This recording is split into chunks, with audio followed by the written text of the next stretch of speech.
Alright, what's up guys? My name is Zach, and today, if you're watching this video, odds are you want to do this with your car.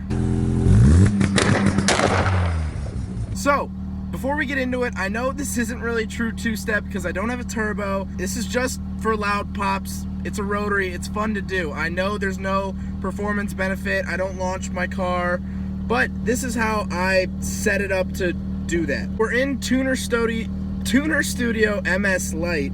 And the first thing you're going to want to do is make sure your car is warm. Do not do this on a cold engine. But as you can see over here, we're at 174, so we're good.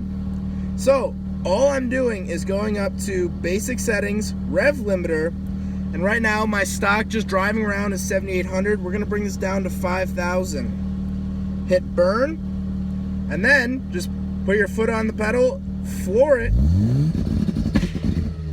and there you go. You could set it, I found that at least for my rotary, with an 87 engine, 5 grand's pretty good. 3 grand, let's set it to 3 grand. This sounds horrible.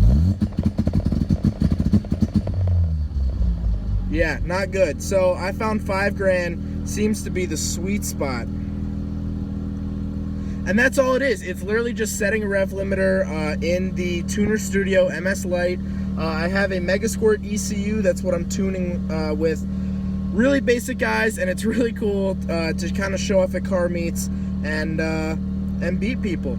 So thank you guys so much for watching this quick little video. Hope you guys learned something, and hope it gets you guys to either get a standalone, or if you do have a standalone, start messing with it, because it's a lot of fun when you can kind of control your car. But then again, thank you guys so much for watching. Don't forget to rate the video, comment on the video, subscribe if you really liked it. Take care, guys.